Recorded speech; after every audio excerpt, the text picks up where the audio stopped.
একজন শ্রমিক, জামাত ইসলামীর মনে মনে সহযোগী ছিলেন, কাগজে কলমে হন নাই, ভালোবাসতেন। যেদিন আল্লামা সাঈদীর বিরুদ্ধে ফাঁসির রায় হবে, আমরা অপেক্ষা করছিলাম সকালবেলা। অন্যায় করে রায় হলে আমরা মেনে নেব না। সেদিন জেলার খাদ্য গুদামে লোড আনলোডের কাজ করেন একটা ছেলের নাম তার খোকন। সেও কাজ করছিলেন প্রতিদিনের মতো, কানের মধ্যে হেডফোন দিয়ে খবর শুনতেছিলেন। যখন খবর এলো আল্লামা সাঈদীর বিরুদ্ধে মিথ্যা ফাঁসির রায় দিয়েছে, আমরা রাজপথে মিছিল শুরু করেছি। খোকন সংবাদ শোনার পরে তার কন্ট্রাক্টরকে বললেন, স্যার আমি আজকে আর কাজ করতে পারবো না। বলেছে কেন? বলেছে স্যার সাঈদী হুজুরের বিরুদ্ধে ফাঁসির রায় দিচ্ছে, ওখানে মিছিল হচ্ছে, আমি ওই মিছিলে যাবো। কন্ট্রাক্টর বললেন যে বাবা আর অল্প কয়টা বস্তা নামালে তুমি সারাদিনের হাজারে পাবে। ওই ছেলে বললো, স্যার আমার আজকের দিনের হাজিরা লাগবে না, ওখানে মিছিল হচ্ছে, আমি ওই মিছিলে যাবো। ছুটে আসলেন মিছিলে। আমরা কেউ তাকে চিনি না। স্বাভাবিকভাবে এই সিচুয়েশনের মিছিলগুলোতে প্রশিক্ষিত লোকজনকে রাখা হয়, যারা একটু ট্রেন্ডার, একটু সচেতন। মিছিল শুরু হলো, আমার ঠিক পাশে খোকন এসে চিৎকার করে করে স্লোগান দিচ্ছে, সাঈদী হুজুরের কিছু হলে চলবে, আগুন ঘরে ঘরে। আমাদের মিছিল হঠাৎ আক্রমণ করলো। আমরা পিছন থেকে জেলে পল্লীর নারী পুরুষরা একটা দেয়াল তৈরি করে দিয়েছে, রাস্তার উপর আমাদেরকে সেভ করেছেন। সামনে থেকে যখন পুলিশ, ছাত্রলীগ, যুবলীগের সন্ত্রাসীরা বৃষ্টির মতো গুলি ছোড়া শুরু করলো, আমার পায়ে গুলি বিদ্ধ হলাম। আমাকে সেখান থেকে লোকেরা ঠিক সেই সময় আমার ঠিক একেবারে পাশ দিয়ে গুলিটা নিয়ে আমাদের প্রিয় ভাই খোকনের বুক দিয়ে লোকে পেছন দিয়ে নারী গুলি নিয়ে বেরিয়ে গেলেন। রাস্তায় ঢলে পড়লেন প্রিয় ভাই খোকন।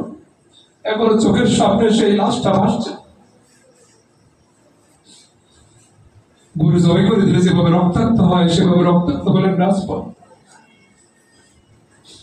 তাকে উদ্ধার করে হসপিটালে নেওয়ার আগে আমাদের ভাইটা আল্লাহর জিম্মায় চলে গিয়েছেন। প্রিয় ভাইরা, তার কিছুদিন পরে ওই কন্ট্রাক্টর আমাকে বললেন যে শাকির ভাই আমি আপনাকে অনেকদিন খুঁজতেছিলাম খবরের বিষয়টা বলার জন্য। তার ছোট ছোট দুটো বাচ্চা, এখনো তারা জানে তার বাবা বিদেশে আছে, তাদের জন্য অনেক কিছু নিয়ে আসবে। এরকম অসংখ্য মা অপেক্ষা করছে, অসংখ্য স্ত্রী অপেক্ষা করছেন, অসংখ্য সন্তান অপেক্ষা করছেন। কুমিল্লার 14 গ্রামে আমাদের এক ভাই মসজিদের ইমাম ছিলেন। শুধুমাত্র জামাত ইসলামী করার অপরাধে রাতের অন্ধকারে তাকে মসজিদ থেকে তুলে নিয়ে গিয়ে গুলি করে তার দুটো পাকে উড়িয়ে দিয়েছেন। আমরা আমির জামাতের সাথে যখন ওই পথে নোয়াখালী 7 শহীদের পরিবারের সাথে দেখা করতে যাচ্ছিলেন, তখন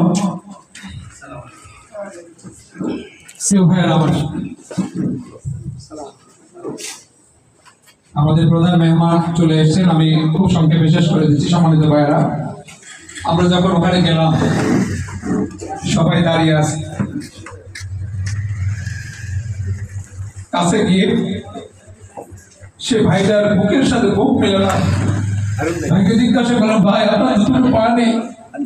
ওই ছোট ছোট বাচ্চাগুলো বাবার পাশে এসে বাইরে ধরেছে, আব্বু ঈদের 2 দিন আগে তুমি না বাজারে যাবে, আমাদের জন্য নতুন জামা কিনে নিয়ে আসবে।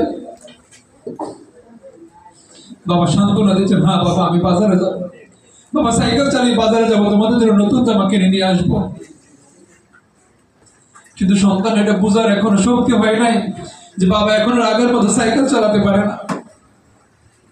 বাবা সন্তানকে সান্ত্বনা দিচ্ছে, না বাবা আমি বাজারে যাবো, তোমাদের জন্য নতুন জামা কিনে নিয়ে আসবো। সে ভাইটাকেও যখন জিজ্ঞাসা করেছে, ভাই আপনার দুটো পা নেই, আপনার অনুমতি জানতে চাই।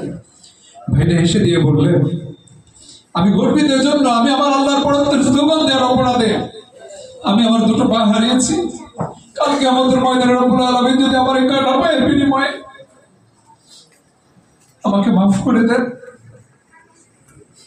আমি এখানে আমার চূড়ান্ত সফলতা হিসেবে এটাকে মেনে নিয়েছি। আমি গর্বিত এজন্য, আমি আল্লাহর কাছে হাজির হবার আগে আমার দুটো পা আমি আল্লাহর জন্য উপহার দিতে পেরেছি। প্রিয় ভাইয়ের, আমার সবশেষে একজন ভাইয়ের কথা বলে শেষ করছি। শহীদ মাহমুদ হোসেন ভাই, অনেক লম্বা ঘটনা সংক্ষেপে বলে শেষ করছি। আমরা কেন এই আন্দোলনে এসেছি, আন্দোলনে এসে কেন সার্থক মনে করি আমাদেরকে? দীর্ঘদিন ভাই শাহাদাত বরণ করার পর আমি কারাগারে ছিলাম প্রায় 1.5 বছর। বের হওয়ার পর মায়ের সাথে একদিন দেখা করতে এসেছি। অনেক কষ্টে মা খুব রাগ করেছেন। আমার হোসেন কোনোদিন আমাকে ছেড়ে এতদিন বাইরে থাকে নাই। তোমরা বলছিলেন সন্তান আমি হারিয়েছি, অনেক সন্তানের মা আমি যখন বললাম মা আমি কারাগারে ছিলাম, গতকাল বেরোছি, আজকে দেখা করতে আসছি, অনেক কষ্টে সেদিন খাওয়া দাওয়া করে বিদায় নিলাম।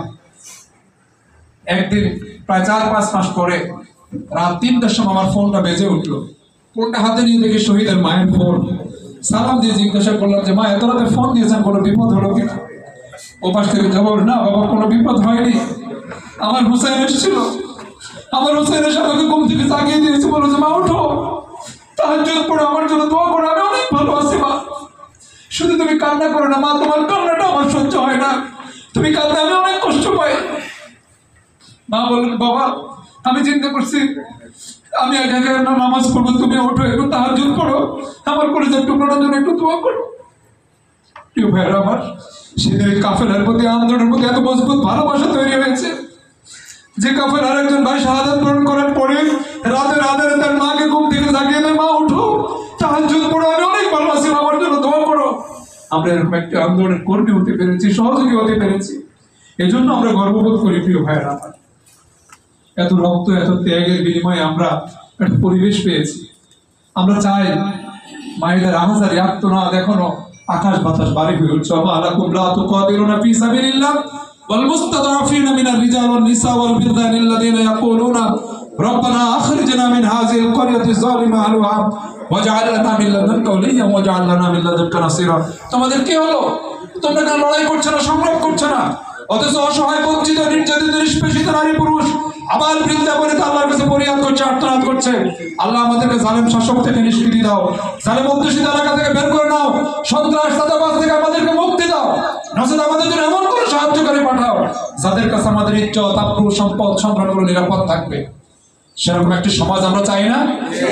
এর জন্য প্রিয় ভাইয়েরা আমার, আমাদের সামনে উপস্থিত হয়েছেন আমাদের আজকে প্রধান মেহমান, বাংলাদেশ জামাত ইসলামী মনোনীত আমাদের এই গাজীপুর 2 আসন থেকে প্রার্থী, শোষণ মুক্ত, সন্ত্রাস মুক্ত, আজকে মানুষ যে জুলুমের শিকার, এই জুলুম থেকে মানুষকে মুক্তি দেওয়ার জন্য জামাত ইসলামী একটি ন্যায় এবং ইনসাফ ভিত্তিক সমাজ নির্মাণের জন্য আমরা সিদ্ধান্ত নিয়েছি। এই আসন থেকে জামাত মনোনীত প্রার্থীকে আপনারা আপনাদের ব্যক্তিগত সমর্থন এবং আমাদের বন্ধু বান্ধব, পরিচিত জন সবাইকে যদি আমরা এই কাফেলায় শামিল করে আমরা যদি জামাত মনোনীত প্রার্থীকে বিজয়ী করতে পারি, তাহলে আল্লামা সাঈদ হিসেবে প্রথম সংসদে যাওয়ার পরে যেখানে সমস্ত মানুষগুলো সেই সংসদের মধ্যে শিরক করে প্রবেশ করতে মাথা নিচু করে, সে আল্লামা সাঈদের মধ্যে একজন আলেম সংসদে যাওয়ার পরে তিনি বলেন এখানে আমি ঢুকবো না। যখন তিনি সংসদের যুক্তি উপস্থাপন করেছেন কোরআন হাদিসের দলিল দিয়ে, সেই সংসদ ঢুকার রাস্তাটা ভেঙে দেওয়া হয়েছে। এখন বীর দর্পে সংসদ সদস্যরা সংসদে প্রবেশ করে। আমরা চাই জাতীয় সংসদে ন্যায় এবং ইনসাফ ভিত্তিক সমাজ নির্মাণের জন্য কোরআনের খাদেমরা যদি সেখানে যেতে পারে, সমাজ কি পরিবর্তন হবে না ভাই? সেজন্য আসুন একটি সুন্দর সমাজ নির্মাণের জন্য আমরা প্রত্যেকের জায়গা থেকে আল্লাহ রাসূলের হাতে হাত রেখে সাহাবীরা যেভাবে বায়াত গ্রহণ করেছিল দিন প্রতিষ্ঠার জন্য, ভূমিকা পালন করার জন্য, আমরাও সেরকম শপথ গ্রহণ করি দিন বিজয়ের জন্য। আমার নিঃশ্বাস যখন থাকা পর্যন্ত আমরা আপামর জনতাকে সাথে নিয়ে এই দিনের বিজয়ের জন্য কাজ করবো ইনশাআল্লাহ। আল্লাহ রাব্বুল আলামিন আমাদের সবাইকে আবৃত যে কাফেলা আমরা শামিল হয়েছি, এই কাফেলার সাথে থেকে আল্লাহ রাব্বুল আলামিন যেভাবে কাল কিয়ামতের ময়দানে জান্নাতীদেরকে নিয়ে সমাবেশ করবেন, আমরা যেন সেদিন আল্লাহর মেহমানদারিতে সেই সমাবেশে আবার সকলে মিলিত হতে পারি। আল্লাহ আমাদের সবাইকে সে তৌফিক দান করুন।